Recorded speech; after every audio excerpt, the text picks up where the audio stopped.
Idiots on Parade podcast. And we're live everywhere. Hello, Idiots on Parade, the Too Ugly for TV podcast. We mock the news so you don't have to. I am Nathan Timmel, stand-up comedian in Iowa City. With me, as always, is Jake Vebra, stand-up comedian in New York City. While Jake talks for a second, I'm going to check to make sure my furnace is turning off because it's still making a ton of noise. Yeah, it's supposed to be off. Oh, yeah. It's off. All right. I apologize if you guys can hear my air conditioner. I don't think you can. It's kind of in the room next to me, but I tried doing this with it off, and I would have been completely drenched by the end of this. It's the humidity here is 5,000,000%. I played pickleball this morning for several hours. It looked like I got out of the shower. My clothes were just drenched. Dude, so. I do not miss that Iowa humidity. It's so much cooler. It's weird. It's warmer in the winter in New York, and it's cooler in the summer. Something about the ocean just kind of equalizes the temperatures a little more. And even though, like, to get from New York City, Todd says he can't hear us. He can't hear. I can hear you. I can hear Richard, you. can you hear us? No. Can you guys hear us? I can hear Jake. I can hear Jake. Jake can hear me, so it should be going through. Yeah, If I can hear Jake and Jake can hear me, then theoretically that's a stream. That should mean it's working. Right? No, the noises. Oh, you mean our furnaces and shit. All right, gotcha. He can't hear shit in a good way. He can't hear shit other than us. He scared me. We're the only shit on this podcast. All right, I want to open with an apology really quick. Last week we offended. I'm going to say not a listener because last week I opened with talking about being on vacation in Wisconsin, and I believe I said "fuck you, Canada" for your smoke. And then within 30 seconds said, that's what this Republican politician's doing in Ohio, and Trump's doing. They're blaming Canada for fires. When we were on fire, Canada helped us. Heaven forbid we help them. But someone who likes to jump to conclusions left a comment because I said, fuck Canada. Seriously? Okay, I'm a conservative, but damn, the first thing I hear you is fuck you for your fires, Canada. How about big time influencers like yourselves? We're big-time influencers, Jake. Big-time influencers. I am not a big-time influencer, and I have the shitty bank account to prove it. Do a little thing like look at the USA wildfire map. We have a ton of fires out west. I can't stomach the stupidity of people who talk and don't think to look up the why and how. Sorry, but this is pathetic. And the comment I left him is... At least he said sorry. At least, even in their insults, Canadians are still polite and saying sorry. I love it. I don't know if he was actually a Canadian or if he was just saying whatever. But the whole point is, I want to pull it back up. I love that ending. Let me pull it back. I can't stomach the stupidity of people who talk and don't think to look up the... Hey, you seem to have left a comment going, how dare he say this, when 30 seconds later on a comedy podcast, you missed the point that I said, I'm obviously kidding. Fuck the Republicans who are actively saying that. Oh my God, you got owned by your own stupid comment. I love it. It was like, it's clearly somebody who listened to the first 10 seconds of the podcast and was like, fuck this. It's probably just going to be these 3 sentences again on a loop for the next 45 minutes. Why bother seeing if they're just fucking around, you know? I mean, we're actually lucky to be here because after I said fuck Canada, we automatically, I put in the Blame Canada song from South Park. So we should have copyright violations. We should be banned because we stole a copyrighted song. But yeah, welcome to the All Anti-Canada podcast, where Jake and I do nothing but talk about how maple syrup is ruining the world. Yeah, how about instead of saying sorry for your comment, you say sorry for those goddamn fires you started, guy that left that comment. I know it was you. Yes.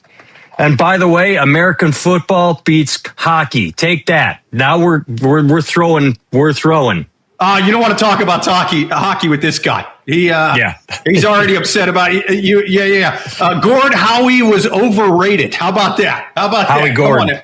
Gordon Howe. I'll call him what the fuck I want. I'll say his name in whatever order I choose to say. But hey. If he was American, I'd get his name right. One of these iterations will be correct. Gordie Howe. It's Gordie Howe. Yeah. That's right. Encourage your viewers to share your live and invite more friends. Hey, TikTok, if you're actually watching, could you invite more friends? Thanks for the advice, TikTok. Or Also, I do love that the guy commented like, "You guys are idiots. You're ill-informed. Like idiots in the name of the podcast. You fucking asshole. What do you want? What do you want? On parade. Yeah. D2S. What am I going to sell out and learn to read? Fuck off. Make them apologize for curling, pushing a rock across ice with a broom. What's that all about? That's right. Trump was right about the wildfire, though. In Toronto, something. We all fart to the south. Yeah, I mean, okay. Yeah. Monty Python reference. I fart in your general direction. Curling. I didn't know that was a Canadian sport. I'll give you Canucks something to grab with two hands and yank across the ice. Look at Grubbs right here. Back bacon, poutine, mindless indoctrination. That's all it is. Dude, all right, here's it. I love poutine. I know we're like shit talking Canada just because of that one guy up there doesn't like us. Yeah, but I mean, rest of the country is awesome. Other than that one guy, dude. I going to Montreal. That was one of my favorite cities I've ever been to. It made me wanted to learn French and move my entire family up. I fucking loved it. And I had poutine with Montreal has this smoked beef kind of thing that they do up there. And it's like sort of like a tender roast beefy, fall off the bone kind of, slow roast sort of thing that they put on the poutine. I don't remember what they call. I think they just call it like roast or something. I don't know. But people that know Montreal know that probably know what I'm talking about. They probably know what it's called. But I had it on some poutine up there. Fucking delicious. Well, my sister got married in Canada outside Whistler, the Olympic Village. It was fucking beautiful. It was great. I love it. Montreal's awesome, man. Maybe Montreal's listen to more than 10 seconds of anything before, Now, granted, with this episode's a little bit different. This episode, you got to listen to the first, 6-7 minutes before we just say we're kidding, we love Canada, and then we start blowing a maple leaf like that. I mean, it took us a little while this time. To be fair, yes, a little. To be fair to anybody, if anybody leaves, fuck how do you guys. Get poutine in Nebraska? Well, I mean, I'm sure it's like there's cheese curds, man. It seems like I think like more places need to do poutine like in the Midwest. But here's the thing about poutine: you got to get it from like a really good diner where they're making everything from scratch. Because I've had the shitty version of that, and it ain't great. If you just get it from like I don't know, a stand at some park or something. Like I had one. I don't remember where we were, but it was some kind of vacation spot. It was a tourist spot, and they just had like it's sort of like the zoo. Like we go to the zoo a lot now because we got passes, and it's what you expect. Like it's not that the food's terrible. It's just it's park food. Like what do you want? It costs as much as something from Outback. But it tastes like something that they threw out back in the dumpster, and you get what you get. Outback itself is not high quality. No. Next week we're gonna have a comment. Outback Steakhouse is my favorite steakhouse. How dare you guys? We're gonna get an out. Hey, for corporate chain steakhouse, it's pretty fucking good, dude. Now I haven't been to one in forever, but because you're an adult. Because I'm an adult. Hey, speaking of that. Do you know who Curtis Sliwa is? Just kind of to piggyback off this, you're going to find this way. No, I know Jojo Siwa because I have kids because I'm a daughter. Curtis Sliwa is the Republican candidate for mayor who has been the Republican candidate for mayor for like decades. He founded that group, the Guardian Angels. I don't know. Yeah. We've talked about him. We've talked about him a million times. We've talked about it. So you got it, dude. I love that guy for all the wrong reasons. What you got to do is you got to jump on. I know he puts these on Instagram. A lot of them are him on his radio show because he's got like a radio show. But this dude will like complain that these restaurants are closing that have been there forever in New York. But they're not like neighborhood staples in outer boroughs that have been there forever. Like they're like corporate chain restaurants. Like he was sitting there going, "I'm sitting Shiva for the Red Lobster that's closing in Times Square. What are we going to do without Red Lobster?" And he did it. I saw that the other day. And then he had that was to piggyback off of, he had a 3-parter where he went into the Red Lobster in Times Square and was eating the all-you-can-eat shrimp or whatever. And like, I can't believe they're taking this establishment, this classic New York Red Lobster. Like, dude, he's talking about it like it's Katz's Deli or something. Like, just some like famous New York landmark restaurant. Like, it's your corporate. I saw him do it for a White Castle in Elmhurst, Queens. And I'm like, dude, even as far as fast food goes, White Castle is damn near inedible, man. I had not had one like growing up because we didn't really have them in Iowa City. You kind of got to go a little more east for that. But I remember that movie, Harold and Kumar. Yeah. And I remember like, well, I really want to try this place. And then I finally did. I'm like, oh, you need a really good comedy to plug this burger and almost make it up. Like, this is bad.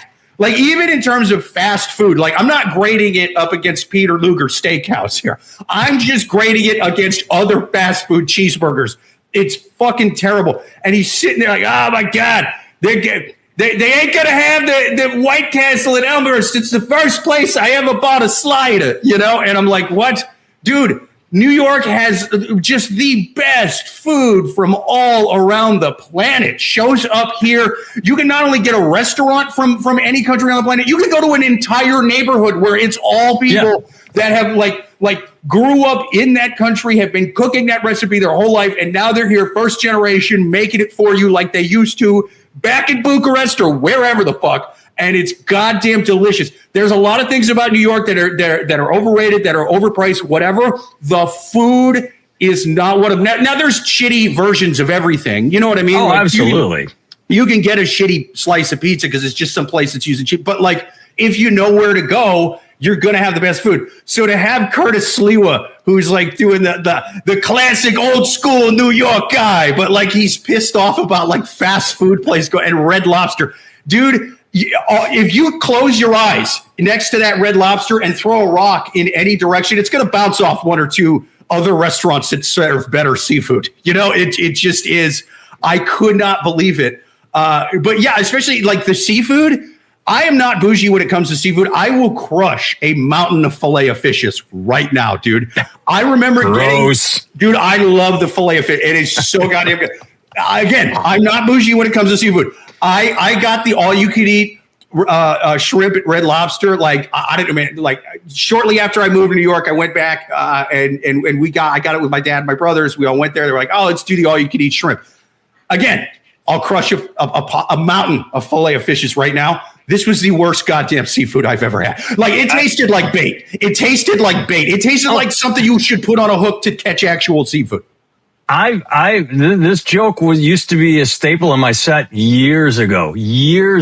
I had a joke that was, I read in the news that Red Lobster at the time, I don't know if it's true, but I read in the news that Red Lobster donated unused food to domestic abuse shelters. And I said, I mean, think about that. That's horrible. First, some asshole kicks the shit out of you, and then you have to eat Red Lobster. That's just doubling down on punishment. That was the joke. First, they get beat up on the outside, then they get beat up on the inside. It's exactly. Good.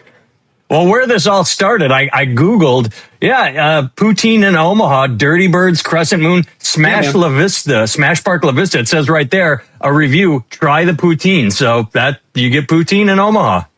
I just don't like that Canada decided to name it after a Russian dictator. That's the only thing I don't like about it. Ultra wants to know who's up for Sizzler. Does Sizzler exist anymore? Or is that one of those? Like, I don't know that brands? I've never had Sizzler. A lot of you know what's going out, man. A lot of the corporate chain like diner type stuff, like TGI Fridays and stuff. A lot of those are going away. Yeah, they're barely hanging in. Well, they're all bad. All of them. Right. Well, you know what though, and I'll say the same thing about fast food, but especially these kind of middle tier.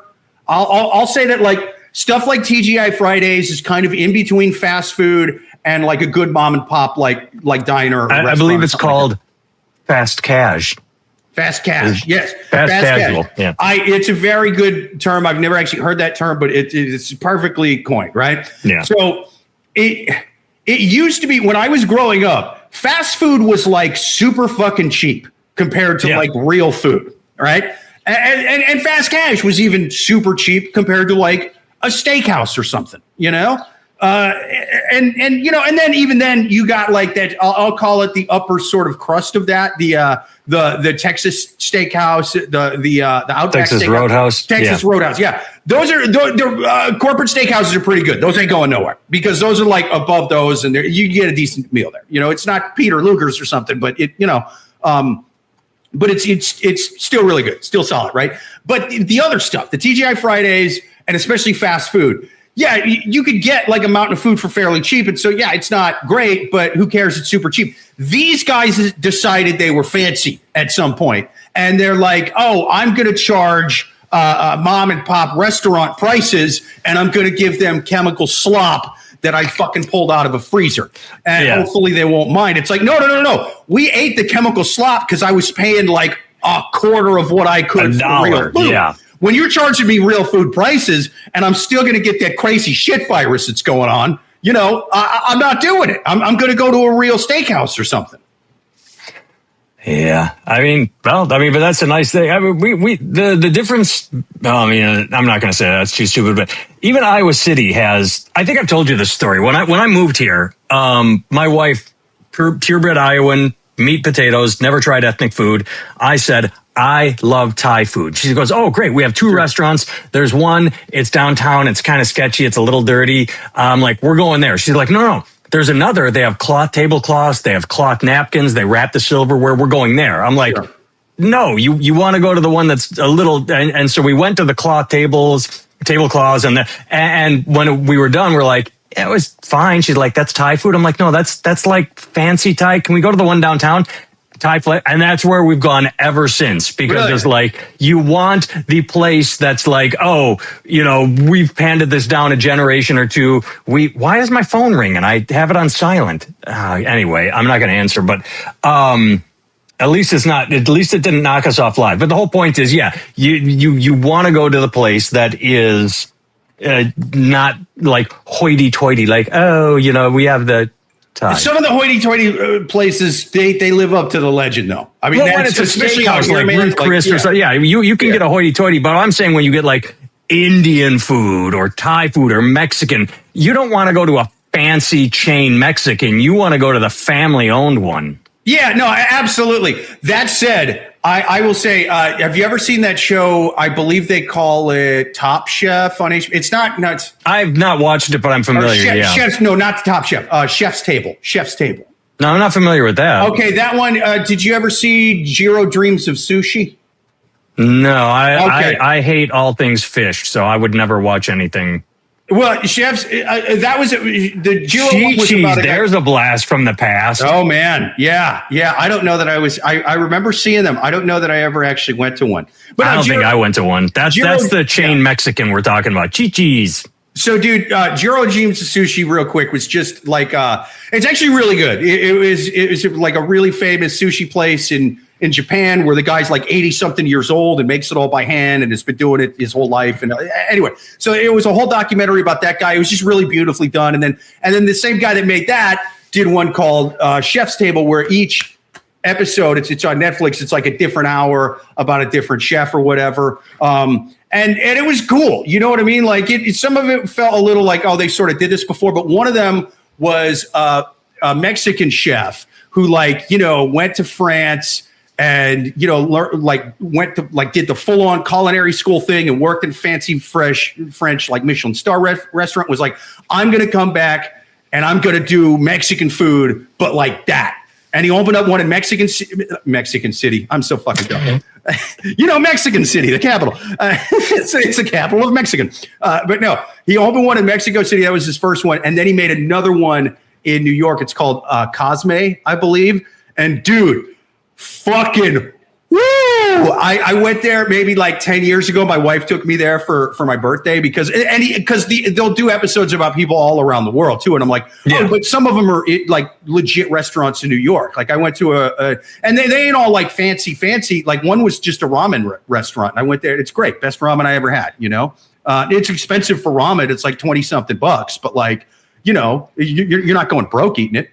I will never eat ramen again. I have not eaten ramen. I should have the date marked, but I don't. But I ate ramen so much in college that I remember the day, because you're broke, you're buying ramen by the bulk. Yeah, and I remember the day I cooked it up, but it doesn't matter. It's just the experience of, I took a bite and I'm like, I'm never eating this again. Like I don't care if it's top shelf. It just, when you said Mexican City, I actually have the screenshot saved. because it's my favorite thing I have ever seen when Fox News ran the Chiron. Trump cuts U.S. aid to 3 Mexican countries. And it was like amazing. Guatemala, Honduras, and they all speak Mexican in them countries. What the right? That will be my favorite Fox News thing. Trump cuts aid to 3 Mexican countries. I love that. Oh, but dude, we must have dropped probably like $300 on dinner at Cosme. I mean, we were drinking like fishes too. So that was a good solid third of it. But dude, I'm telling you, it was so goddamn good. I have our AI summary on TikTok. A random chat about restaurant food from poutine to Thai. So there you go. That's our. Ramen was 10 for $1 when I was in college. Lived on Hungry Hours I never got Hungry Hours. I've never tried it. I don't know if they have stuff in, not to sound fancy, but I don't know if they have like top shelf ramen restaurants in Iowa City. Like maybe we don't. There's no. Yeah, no, these are not like you will not. It's just the word. I have a. I know what you mean. By the word from college. As was I. When you go and get it from one of these places, you're like, oh, this is a fancy bowl of soup that has like a different type of noodle it's a completely different thing. Yeah. It's basically like pho or something like that. It's a really fancy Asian soup with like, it'll have like dumplings in it. It'll have like slices of pork. You know what I mean? It'll shrimp, all kinds of stuff. Like the egg that's soft cooked. So it's like all kinds of stuff. There's veggies in it. It's a whole different thing, man. It's really like a fancy soup from scratch that just has some thin noodles in it. It's nothing like that shit that comes out of the package. Nothing. I've been. Let's get to some news, but I've been into poaching eggs recently. I got on a kick on poaching eggs, so that's where I'm at. You just swirl the water and then you just drop it, and then you put it in the center so that it wraps the egg white around the. Yeah, you put a little bit of vinegar in there, and then give it a little swirl. Yeah. I use our mixer, our little like the whisk that people use for foam and like I do that. I get it in hot water, get it really whirlpooling, and then boop, eggs go right in the middle. Yeah, no, it's a super easy way to do it. A lot of people get intimidated, and you'll probably fuck it up the first couple times. Once you kind of get your method down, you're like, oh, this is easy. All right, let's jump into a few news stories. First one is my favorite right off the bat because. This is a story I had to ask AI. I linked AI to the story, Gemini. I believe I used Google's AI. I'm like, hey, there's an entire story about outrage, but what the fuck happened? And AI came back like, oh, yeah, you're right. This story. So India's education minister resigns after days of cockroach youth protests over exam paper leaks. Now, just quickly, Cockroach Youth, my favorite band from the 90s. It was a smash up of Papa Roach and Sonic Youth. It was one of those superstar collective bands. That is. The Cockroach is just like a protest party anarchist. But so the whole article is about this education minister resigning and protests, and everybody's angry. But I'm like reading the article going, what the fuck happened? And so what I was told is apparently medical school in India is very hard to get into and everybody wants to be a doctor. And so the study for exams and this time around apparently kind of like a play on the Lori Loughlin bribery in. The exam leaked. Rich people could buy the exam in advance so they knew the questions, and anybody that's below rich actually stayed their ass off. So that is the whole story. Oh my God, can you believe this happened? Without saying what happened. It's like, at least if you're going to talk about protests and resigns, people maybe put in your story, oh, here's a briefing, here's a bullet point, this happened, here's the aftermath. This whole fucking story is bad reporting on the aftermath with one sentence that says, because of the leak. Well, what about the leak? This is what shitty reporting is. So I love this story because it talked about there. Everyone's worked up, but without actually giving us any information. So that was good. I'm glitching. Oh, you were. You're better now. Oh, okay. I didn't want to jump in because I figured it was on delay and it would just kind of fuck it up more. But it was glitching enough, but I could. Yeah, you got remixed in real time. Yeah. All right. Yeah. So I kind of gathered everything that was happening, but yeah, it was written like almost for somebody that already was following the story, you know? Yes. And but I did find it a little confusing, but I was still able to gather most of it, you know? I'm always gathering that they're angry, but it's all like, if you're good at, it's like opening to chapter 3 in any book. I mean, but with a book you've it read, was a little Reservoir Dogsy. You know what I mean? You had to kind of work backwards. They described the jewelry heist without really showing you the thing. You know, it did sort of have that feel. It did. And they cut the fella's ear off. Wait, did they cut someone's ear off? No. I was going to say, you're doing a Reservoir reference. Yeah, my bad. It was a shitty Reservoir Dogs joke. No, it worked. I just missed it. Yeah.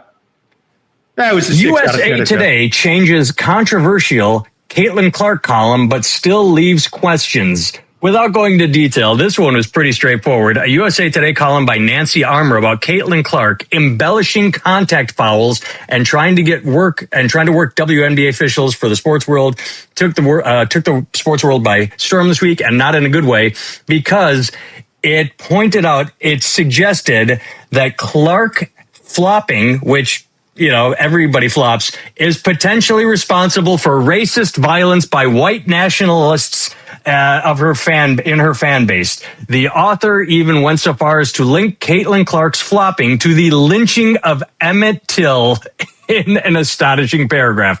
So LeBron is the biggest flopper in the world outside of those assholes in the World Cup who, if a gust of wind hit them, they fell down. And I think I told you my favorite one was when that guy got a second yellow card for flopping.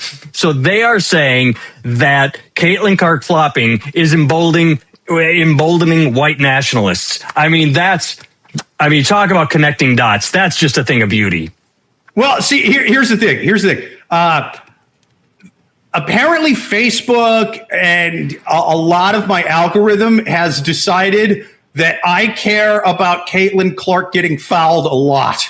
And I have to tell you, I kind of don't, man. I don't watch a ton of basketball in general, especially the WNBA. That's not I watch the NBA finals. That's it. Yeah, right. And so I'm like, what is this? So I will say that a lot of people have very strong opinions on Caitlin Clark getting fouled. I disagree with every strong opinion, no matter what it is. Yes. I kind of don't give a fuck. Hey, she got fouled. This is crazy. Can you believe they're doing that? They're pissed off because she's white. It's like, well, if only there was referees. I think that's what they're for, right, Fox News? We don't necessarily. You're not the refs, too? It goes both ways. She got fouled, but also I've seen some clips. She gets legit fouled. She gets hit, but like anyone, she gets touched, and she does sometimes act. Everyone acts. Every single person, and she acts less than most. But they do that shit in basketball all the time. People flop all the time. People throw flagrant fouls all the time. Okay, so you have two polar opposite sides on this one that almost kind of horseshoe around, and they're both sort of the same kind of crazy, but just different sides of the coin, right? Yeah. For one thing, I have legit seen on Fox News a bunch of coverage of Caitlin Clark getting fouled, and it's like, wow.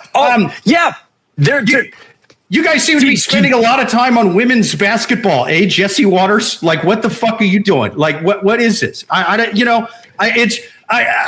You wouldn't give a shit about this if she wasn't white or they weren't black. Yes. If you don't believe me, how much time did you devote to Jordan getting damn near curb stomped every time he played the Pistons in the 90s? Oh, they used to fuck up Jordan, And it's like, some of those fouls are pretty bad. You know what I mean? And she should be upset about it. There should probably be people getting kicked out of the game for some of these. Sure.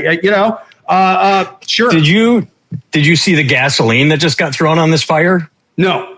Oh, this went viral yesterday. I don't know the logistics behind it. There was a meet and greet, there was something, but she was at an event and Obama was at the event, and Obama literally saw her, was like, "Hey, Caitlin," and crossed the room to shake her hand and say, "You're a baller, keep playing, keep doing what you do." That is going to, it is like, oh yeah. that's going to, like, anybody that has an opinion and anger, him just supporting her is going to blow it up even more and make people entrenched. And it was great. We got comments over here. Mega is pointing out, spending time, have you seen Sophie Cunningham? Sophie Cunningham popped up in my TikTok feed. I'm just scrolling and I see this beautiful woman doing sort of a dance. And I'm like, oh, she's beautiful. I'll watch this. And then when it ended, I like looked, I'm like, oh, that's not bad. So she does these little TikToks and she's very attractive. I don't follow her, but yeah, I know who she is. She's and he pointed out it right here. She is fucking Caitlin's defender. She gets in there and is like, you touch Caitlin, I'm fucking following you. Yeah. But again, I don't follow it that close, right? So you have two different factions. You have the Fox News faction that, there is probably a decent amount of racism in there. They're at least trying to fucking, I don't know, maybe hint at starting a race war using women's basketball as the conduit, which is it's a weird strategy there. And then you have the other side, which, hey, I think there's a decent point to be made about shining a light on the over coverage of Caitlin Clark getting fouled. That, it does kind of bleed into racism and it does inspire some racist shit online. That said, on that same side of the aisle, you have people that I think are a little upset about the fact that you have a lady who's killing it in basketball and uses a lot of sunblock at the beach, if you catch my drift.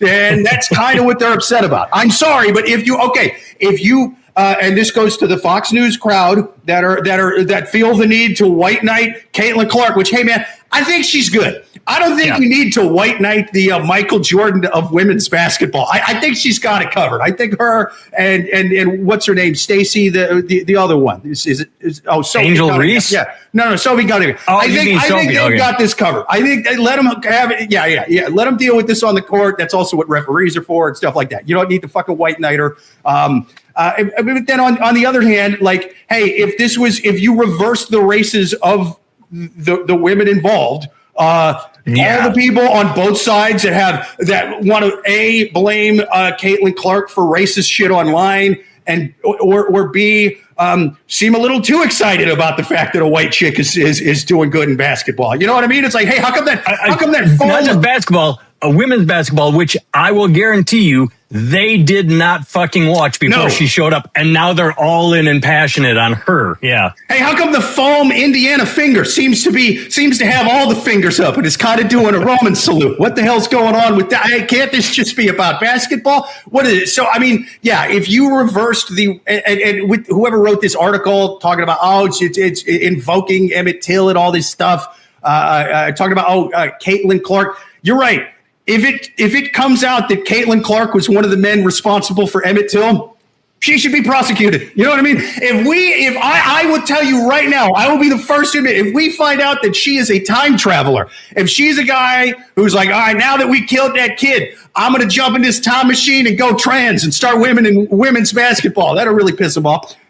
Sophie just got in not hot water, but made news. Sophie said, look, I don't think you should have men playing women's sports. You got to protect little girls. She made keep trans women out. And so that sort of blew her up a little bit. But to her credit, she stood by it. She said, look, I said what I said. Fuck you. I'm just trying to protect little girls. So she right. Yeah. And I mean, either way, I'm saying, like, this would not be a thing to this level if there wasn't the racist racial element. And if you reverse the races involved, both sides would have the exact opposite opinions of this. Yes. Exact opposite. And there is, Mega's pointing out, there is the fact that they are both straight in a league that is a dominant other. And that it doesn't play into it as much, but some of the women doing the hitting are. Yeah. I mean, it's like, a little, but it's in there. I think probably there are probably some that are a little irked that a white girl's killing it, but for the most part, I think not just the white, but if you want to stick the gay, the one that got arrested in Russia, is big time against Griner. Griner is. Yeah, well, I'm a little more on Griner's side. Hey, guys, I'm 6'9", and I went to a fucking Russian gulag. You still won't memorize what team I play for? Fuck you, American public. I would be a little more, I get it, on her side, you know? And I don't know what team Griner plays for. I don't know what team anyone plays for. Angel Reese got traded. I don't know what team she played for before she got traded. I don't know what team she plays for now, but I know she got traded. But yeah, the only two players I know are Sophie and Caitlin playing for the Indiana Right. team. But what I was saying was what I think is even more than like the sexuality thing or the racial thing is just the fact that she's a really famous basketball player like the league has never seen, just like Michael Jordan in the 90s. So, you know, when he went and played the rougher teams like, the Pistons in Detroit, he'd eat some fucking elbows, man. They'd be like, all right, hey, this guy's really good at getting the ball in the basket. We're a really physically aggressive team. Let's really fucking hammer them and make that hard to do. And so you're going to see that. And some of these are going to be really flagrant fouls. And if the refs aren't doing their job, that's another thing. But I just think like the people writing the anti-Caitlin Clark articles, I agree with a lot of the sentiment you have. There is a lot of racist shit getting fucking tied into this, but it's being done by the media, not Caitlin Clark. She's doing her job. And hey, lady who doesn't like Caitlin Clark and wants to compare this whole thing to the civil rights movement or something, she's getting fouled by black women, not the other way around. You know what I mean? Like if it was the other way around, all these civil rights terms that would be getting thrown around then. So it's both sides that are really, really into the Caitlin Clark fouls. I adamantly disagree with, and I would put money that if we lived in an alternate universe where we did a double negative and reversed the races involved, you'd have the exact opposite opinions. All right, we got time for one more story, and then I actually have to run. My kids are at grandma's house, and I have to get them. So I want to choose this story right here. Courtney Stodden has one request for Jason Alexander after his sketch apology. If you don't know, apparently in 2012, Jason Alexander and Courtney Stodden and her like 60-year-old husband at the time, when she was 16 or 17, whatever, she married that guy. They did a comedy sketch, and he rubbed a phone on her boobs and said, "Oh, you get no signal up here, but these boobs."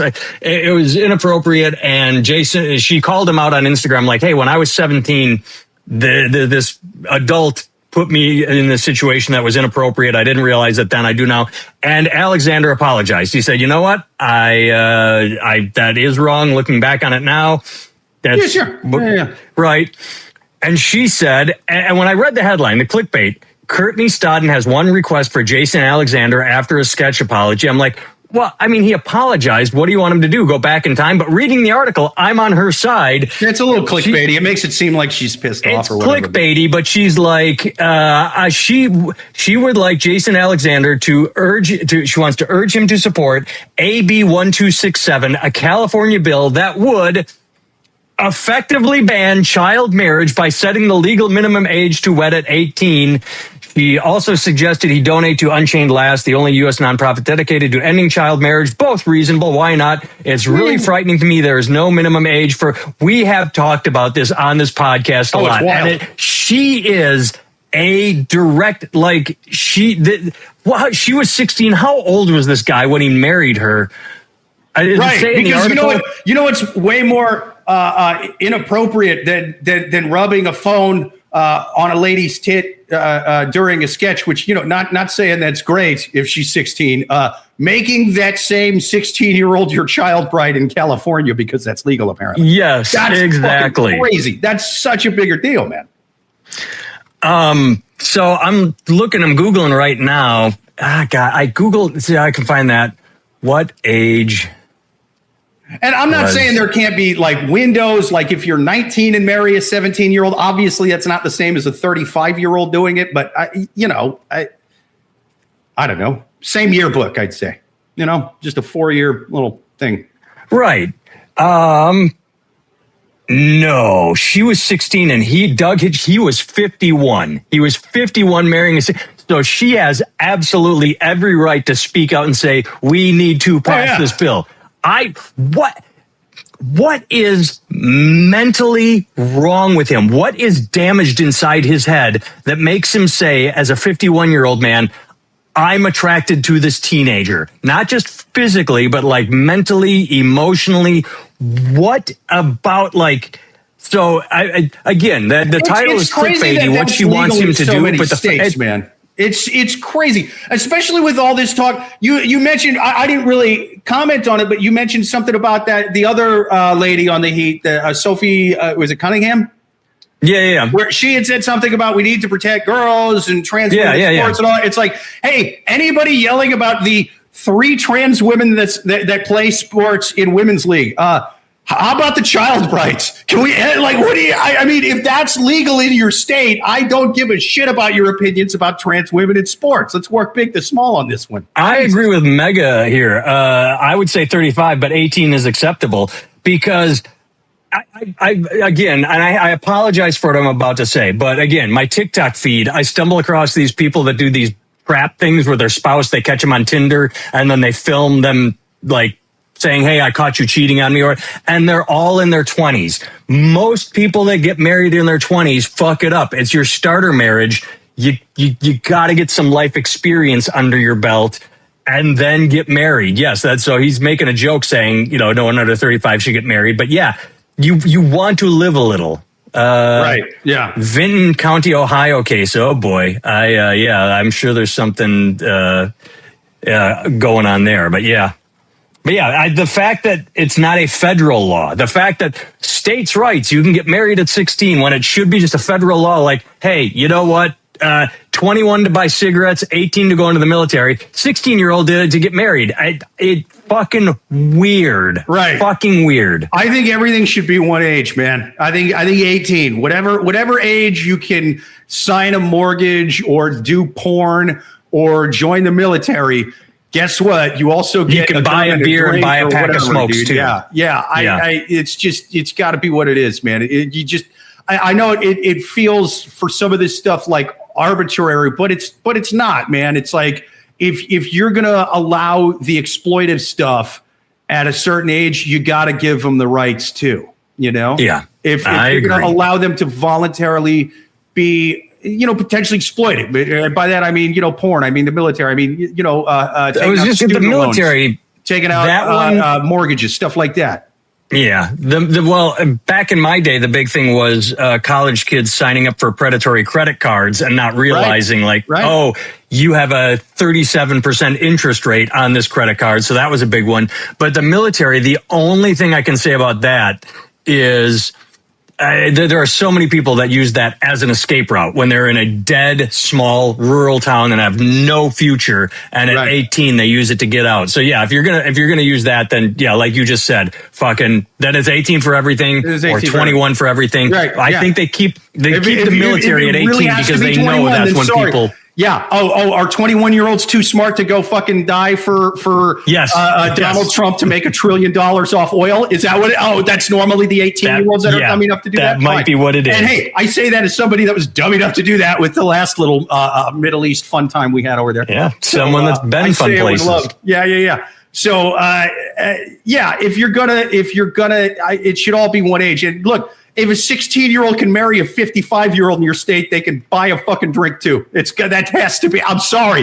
If I can marry a 55-year-old man, I should be. Oh, but she could really hurt herself with that Bud Light. Like, no, stop it. The Bud Light would have made her gay or trans. I mean, maybe not now. Maybe they changed the formula. But for a few years, Bud Light did make you gay or trans or whatever it was. I guess it depends on when the can was brewed. You're right. Yeah, right. You got to check the bottom of that thing. All right, we have been the Idiots on Parade podcast, and like I said, I got a little timestamp on this, but we hit our time. I have been Nathan Timmel. You can find all things me at nathantimmel.com. My comedy special Unapologetic is on YouTube. My books on my Amazon store, my merch store, everything is at nathantimmel.com. Jake, you can find his status updates and photos and social media presence at Jake Vevera, Vevera, on all social media. And again, we got the next few weeks where Sunday we're back to our normal schedule. Yeah. family vacations are out of the way, and then when it comes to the NFL season, I might have to do a different one earlier. next week. I might have to do a different one next week or the week after. I got to check. Okay, well, I'll post it on my YouTube. When we change the time, I post it. All right, be good, everyone. Thanks for tuning in. Nice seeing all your happy faces and comments. Seacrest out of the closet. I don't watch Pornhub anymore. I mostly jack off to videos of Caitlin Clark getting fouled really hard. Hit her again, Angel. Hit her again.